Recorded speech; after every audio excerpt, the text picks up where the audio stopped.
जय श्री कृष्णा। राधे राधे भक्तजनों। आज योगिनी एकादशी है। एकादशी के दिन सुने शनि भगवान की पावन व्रत कथा। एक समय स्वर्ग लोक में सबसे बड़ा कौवन के प्रश्न पर 9 ग्रहों में वाद और विवाद हो गया।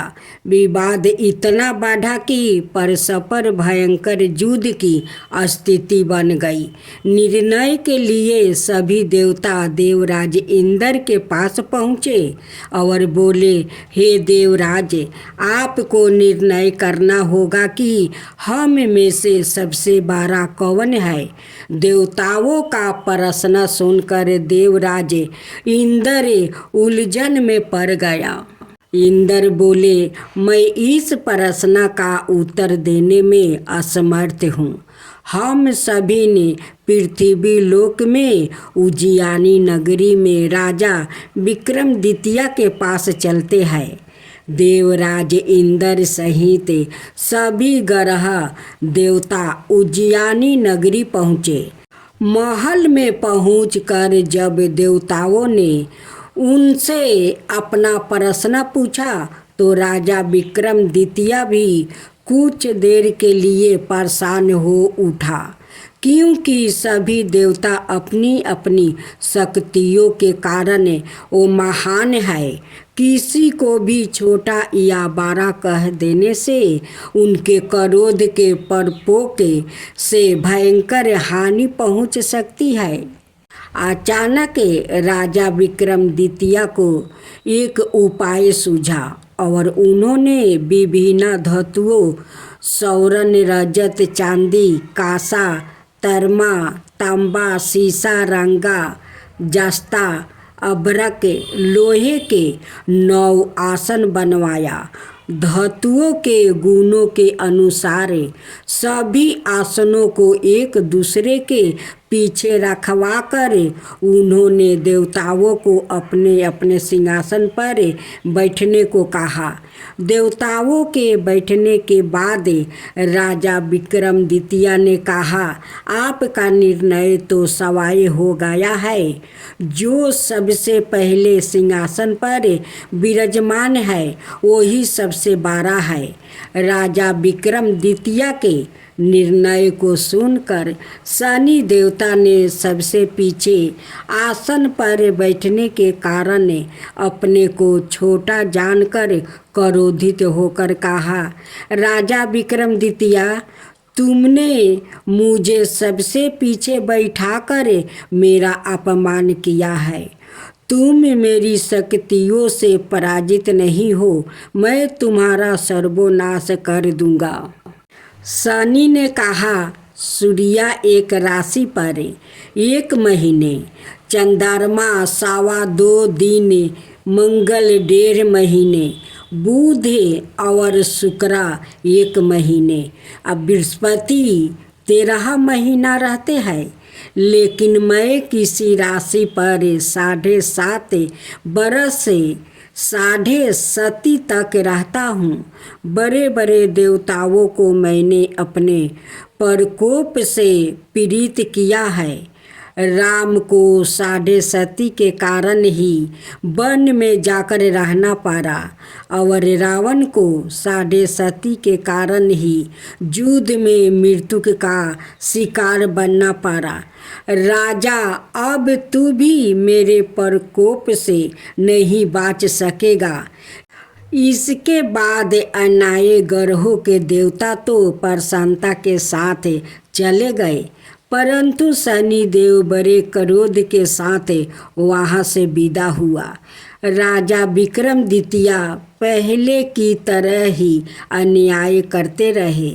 उनके राज्य में सभी स्त्री पुरुष बहुत आनंद से जीवन यापन कर रहे थे। कुछ दिन ऐसे ही बीत गया। उधर शनि देवता अपने अपमान को भूले नहीं थे।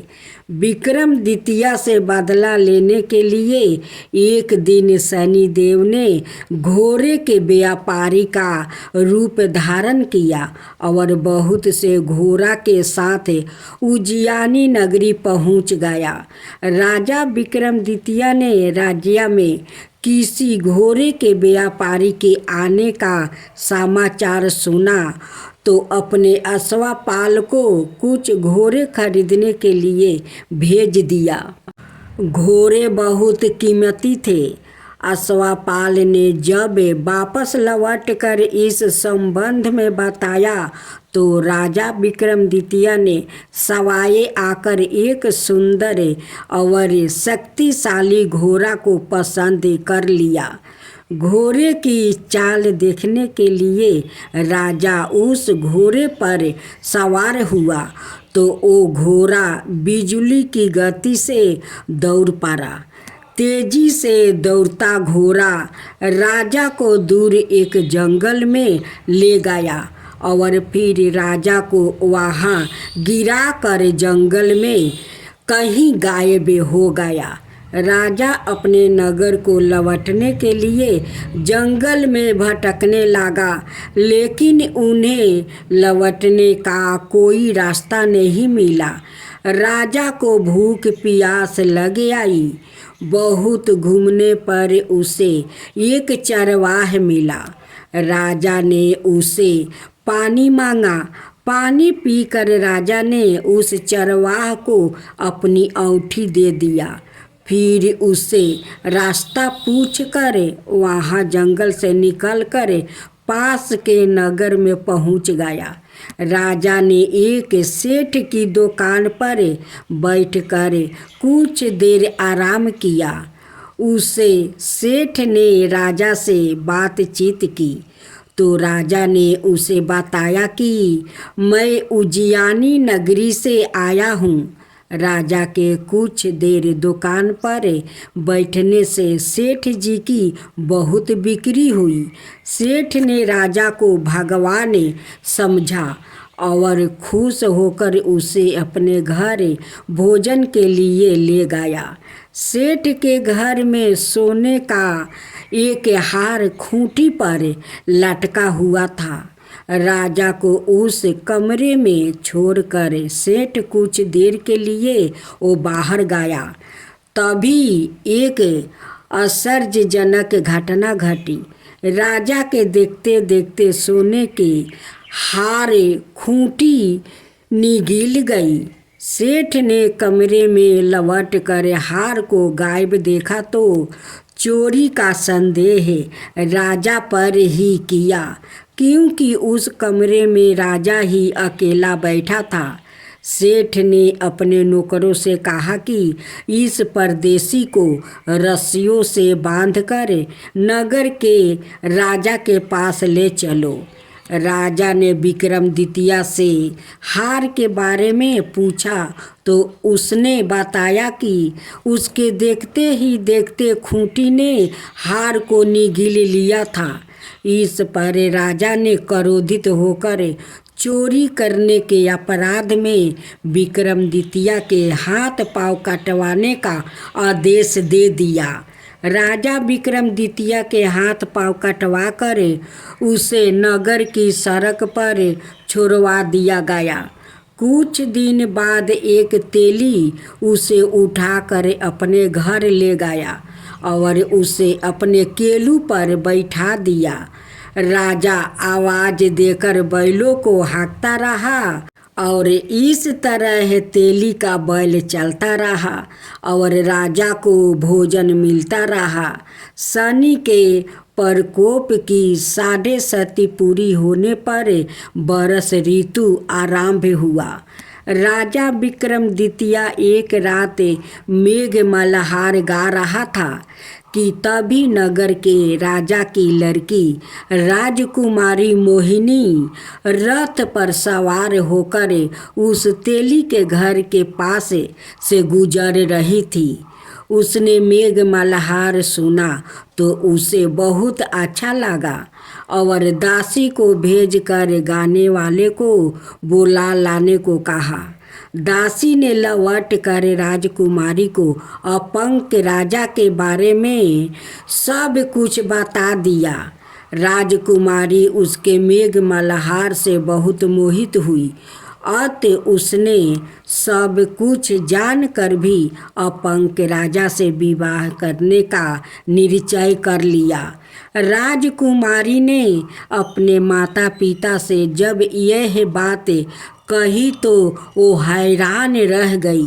रानी ने मोहिनी को समझाया, बेटी, तेरे भाग्य में तो किसी राजा की रानी होना लिखा है, फिर तू उस अपंग से बियाह करके अपने पाँव पर कुल्हाड़ी क्यों मार रही है।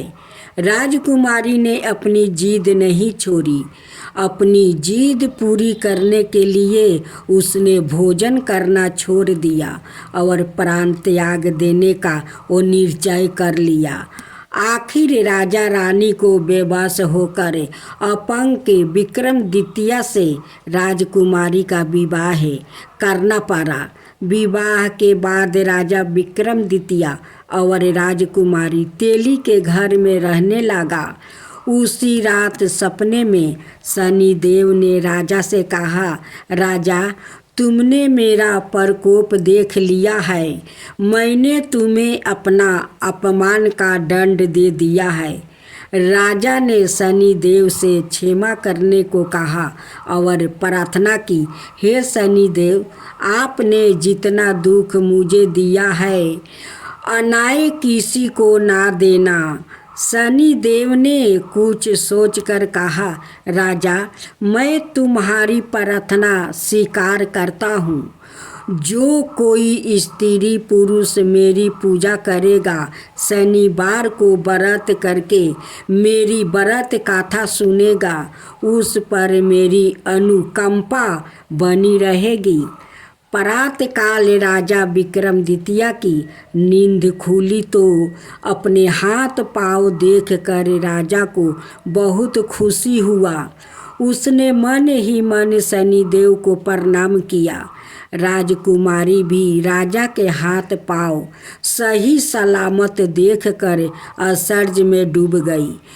तब राजा विक्रमादित्य ने अपना परिचय देते हुए शनिदेव के प्रकोप की सारी कहानी सुनाई। सेठ को जब इस बात का पता चला तो दौड़ता हुआ तेली के घर पहुंच गया और राजा के चरणों में गिरकर क्षमा मांगने लगा। राजा ने उसे क्षमा कर दिया, क्योंकि यह सब तो शनिदेव के प्रकोप के कारण हुआ था। सेठ राजा को अपने घर ले गया और उसे भोजन करवाया। भोजन करते समय वहाँ एक आश्चर्यजनक घटना घटी। सबके देखते देखते उस खूंटी ने हार को उगल दिया। सेठ जी ने अपनी बेटी का विवाह भी राजा के साथ कर दिया और बहुत से स्वर्ण आभूषण धन आदि देकर राजा को विदा किया। राजा विक्रमादित्य राजकुमारी मोहिनी और सेठ की बेटी के साथ उज्जैनी पहुँचे तो नगरवासियों ने हर्ष से उनका स्वागत किया। अगले दिन राजा विक्रमादित्य ने पूरे राज्य में घोषणा करवाई कि शनिदेव सब देवों में सर्वश्रेष्ठ है। प्रत्येक स्त्री पुरुष शनिवार को उनका व्रत करे और व्रत कथा अवश्य सुने। राजा विक्रमादित्य की घोषणा से शनिदेव बहुत प्रसन्न हुआ। शनिवार का व्रत करने और व्रत कथा सुनने के कारण सभी लोगों की मनोकामना शनिदेव की अनुकंपा से पूरी होने लगी। सभी लोग आनंद पूर्वक रहने लगा। अब श्रवण करेंगे महाकाली की कथा। पौराणिक काल में रक्त बीज नाम का एक असुर हुआ करता था। वो भगवान शिव का बहुत बड़ा भक्त था। उसने भगवान शिव की घोर तपस्या करके वरदान पाया था। उसे वरदान में मिला था कि उसके रक्त की जितनी बूंद धरती पर गिरेगी उतना ही बलशाली असुर उत्पन्न हो जाएंगे। भगवान शिव से वरदान मिलने के बाद वो ऋषि मुनियों पर अत्याचार करने लगा। फिर ऋषि मुनियों ने देवताओं से रक्षा करने की विनती की। ऋषि मुनियों की रक्षा के लिए देवताओं ने रक्त बीज को युद्ध के लिए ललकारा। रक्त बीज भी युद्ध करने आ पहुंचा। युद्ध में रक्त बीज के शरीर से खून की गिरने वाली सभी बूंदों रक्त बीज के जैसे ही बलशाली असुर बन जाते। काफ़ी समय तक युद्ध करने के बाद भी देवगणों उसे युद्ध में मार नहीं पाए। अंत में देवताओं को रक्त बीज ने हरा दिया और देवलोक को अपने अधिकार में कर लिया। इसके बाद सभी देवता शिव जी के पास पहुँचे। सभी ने भगवान शिव से रक्षा करने की प्रार्थना की। उस समय देवी पार्वती भी शिव जी के साथ ही मौजूद थी। देवताओं की बातें सुनकर वो क्रोध से लाल हो गई। तब उनके शरीर से माता काली की उत्पत्ति हुई। फिर देवी काली रक्त बीज से युद्ध करने निकल पड़ी। युद्ध के मैदान में देवी काली ने अपने जीभा को काफ़ी बड़ा कर लिया। उसके बाद रक्त बीज के शरीर से जो भी रक्त की बूंदें गिरती माता काली उससे उत्पन्न होने वाले असुरों को निगल जाती। इस तरह जब रक्त बीज का शरीर रक्त विहीन हो गया तो माता काली ने उसका भी अंत कर दिया। रक्त बीज के वध के बाद भी माँ काली का क्रोध शांत नहीं हो रहा था। ऐसे प्रतीत हो रहा था कि मानो वो तीनों लोगों को निगल जाएगी। देवी के रूप को देखकर सारे देवता इधर उधर भागने लगा। तब भगवान शिव उनके रास्ते में लेट गया। क्रोध में ही देवी काली ने भगवान शिव की छाती पर अपना पैर रख दिया। इसके बाद देवी काली का क्रोध शांत हुआ। वही कालिका पुराण में वर्णित कथा के अनुसार एक बार हिमालय पर स्थित मतंग मुनि के आश्रम में सभी देवता पहुँचे। उसके बाद मतंग मुनि ने यज्ञ आरंभ किया। फिर सभी देवता महामाया देवी की स्तुति करने लगे। काफ़ी समय तक स्तुति करने के बाद माता महामाया देवताओं के सामने प्रकट हुई। माता ने देवताओं से पूछा कि तुम सभी किसकी स्तुति कर रहे हो। उसी समय देवी महामाया के शरीर से एक काली रंग की दिव्या स्त्री प्रकट हुई। उस दिव्या स्त्री ने देवी महामाया से कहा, यह सभी मेरी ही स्तुति कर रहे हैं। वही देवी महाकाली के नाम से जानी जाती है। अब आप सुनेंगे देवी काली की कथा। देवी काली को शक्ति का साक्षात स्वरूप माना जाता है।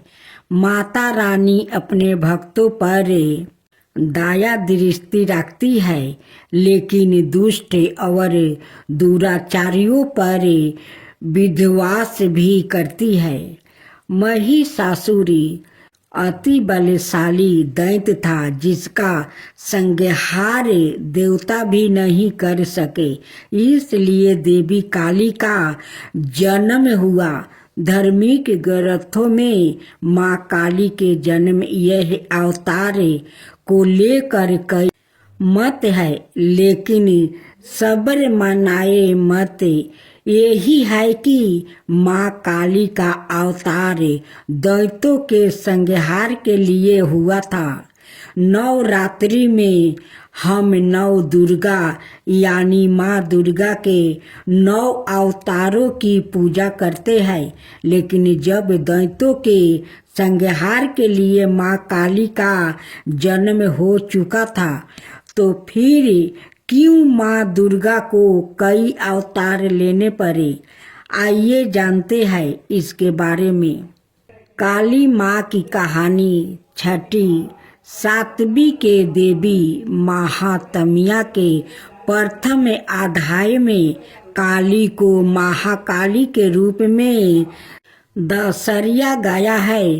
वो भगवान विष्णु के सोते हुए शरीर से देवी योग निद्रा के रूप में पैदा हुई ताकि ब्रह्मा और दुनिया को 2 राक्षसों मुद और कदब से बचने के लिए उन्हें जगाया जा सके। एक बार जब विष्णु जागे तो उन्होंने उन राक्षसों के खिलाफ एक लंबा युद्ध शुरू किया, लेकिन वो अभी भी पराजित थे और अपनी सफलता पर गर्व कर रहे थे।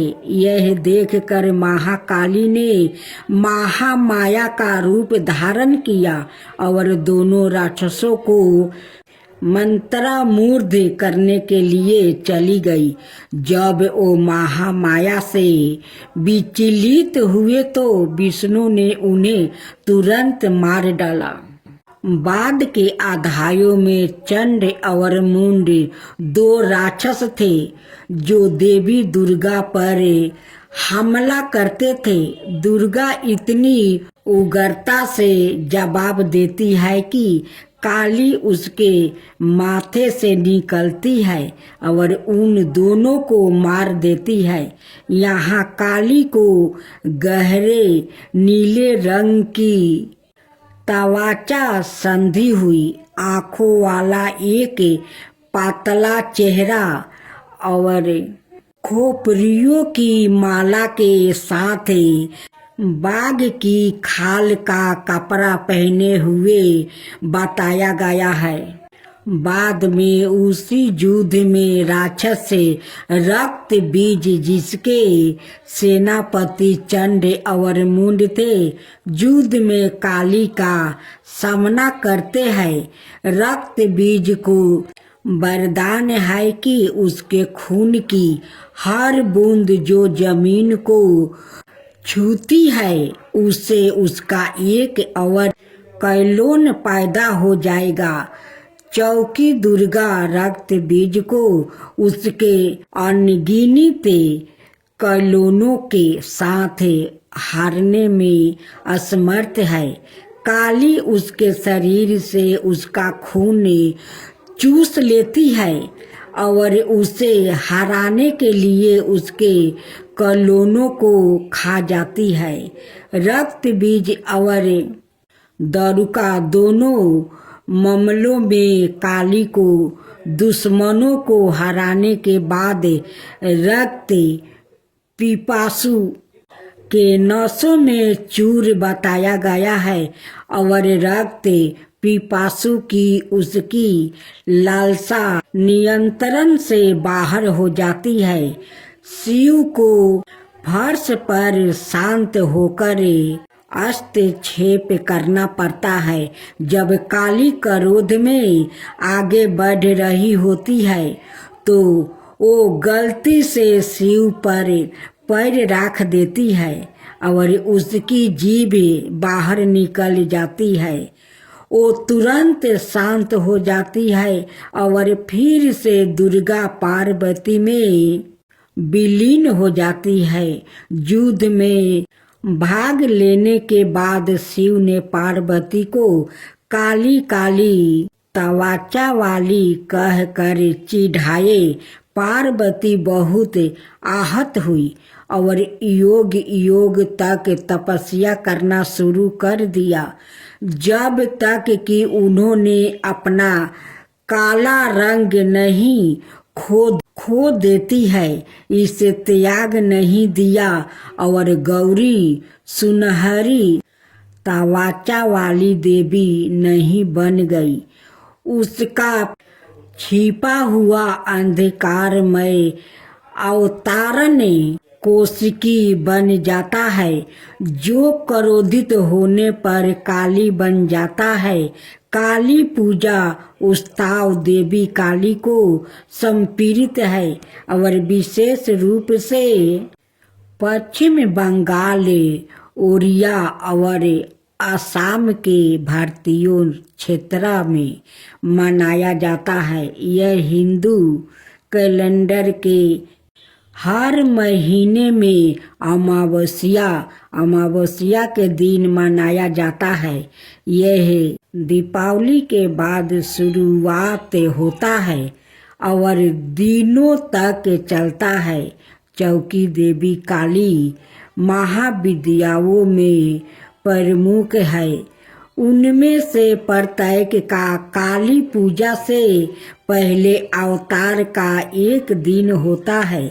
काली माँ को फलों का प्रसाद बंगाल में खिचड़ी भोग के साथ निरामिष अर्थात बिना प्याज या लहसुन का मटन, मछली, करी, पायस, मिठाई और भाजा गहरे तेले हुए पकौड़े चढ़ाया जाता है। कुछ स्थानों पर प्रसाद के रूप में शराब भी चढ़ाई जाती है।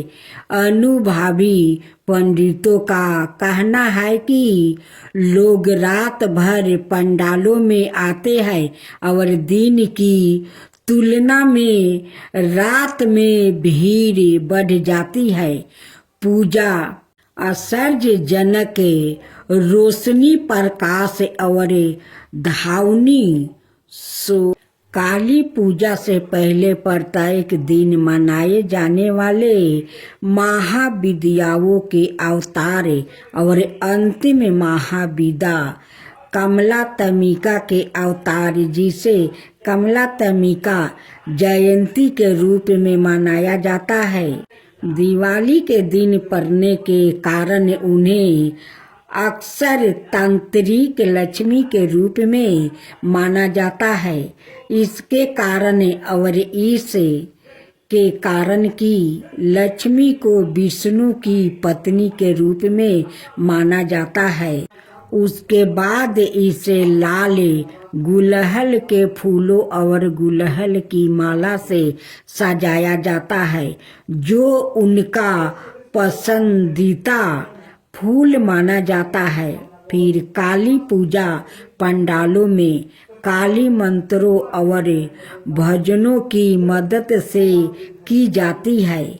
उनकी प्रार्थना की जाती है और उनकी दिव्यता का आहन किया जाता है। यदि पूजा घर पर आयोजित की जा रही है तो मंदिर काली पूजा की पूजा सेवा प्रदान करता है, जहां भक्त की ओर से पूजा आयोजित की जाती है। मंदिर के पंडितों के पास पूजा के लिए सारी सामग्री तैयार है और भक्तों को बस कुछ निर्देशों का पालन करना है, जो मंदिर द्वारे इसमें जय जय श्री शनिदेव भक्तन की हितकारी, सूरज के पुत्र प्रभु छाया महतारी।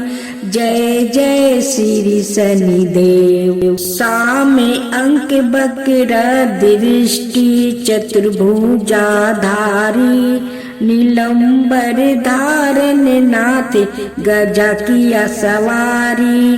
जय जय श्री शनिदेव। किरीट मुटुक शिशिराजित दीपक है लीलारी, मुक्तन की माला गल शोभिती बलिहारी। जय जय श्री शनिदेव, मोदक मिष्टन पान चढ़ते है सोपारी। लोहा तिल तेल उर्दी महिषी अति प्यारी। जय जय श्री शनिदेव, देव दनुज ऋषि मुनि सुमिरन नर नारी। विश्वनाथ धरत ध्यान शरण है तुम्हारी। जय जय श्री शनिदेव, जा पर कृपित हो तुम स्वामी, घोर कष्ट ओ पावे। धन बेभाव और माने कीर्ति सब पल भर में मिट जावे। राजा नल को लगी शनि दासा, राजपाट हर लेबे। जय शनिदेव, जय शनिदेव, जय जय जय शनिदेव। जा पर प्रभु होवे तुम स्वामी, सकल सिद्ध ओ पावे तुम्हारी। कृपा रहे तो उसको जग में कवन सतावे। तांबा तेल और तिल से जो करे भक्तन सेवा। जय जय शनिदेव, जय जय शनिदेव, जय जय शनिदेव। हर शनिवार तुम्हारी जय जयकार जगत में होबे। कलियुग में शनिदेव महाचत में दुख दलिदरता धोबे। करूं आरती भक्ति भाव से भेंट चढ़ावे मेवा। जय शनिदेव, जय शनिदेव, जय जय जय शनिदेव। चार भुजा ताही साजे, गादा हस्त प्यारी। जय शनिदेव जी, रवि नंदन गज बंदन यम अंग्रेज देवा। कष्ट नासो नर पाते, करते तब सेवा। जय शनिदेव जी, जय शनिदेव जी। तेज अपार तुम्हारा स्वामी, सहा नहीं जावे। तुमसे बेमुख जगत में सुखी नहीं पावे। जय शनिदेव जी, नमो नमो रवि नंदने। सब ग्रहो सिर ताजा, बंसीधर यश गावे। रखियो प्रभु लाज हमारा। जय जय शनिदेव जी, जय जय शनिदेव।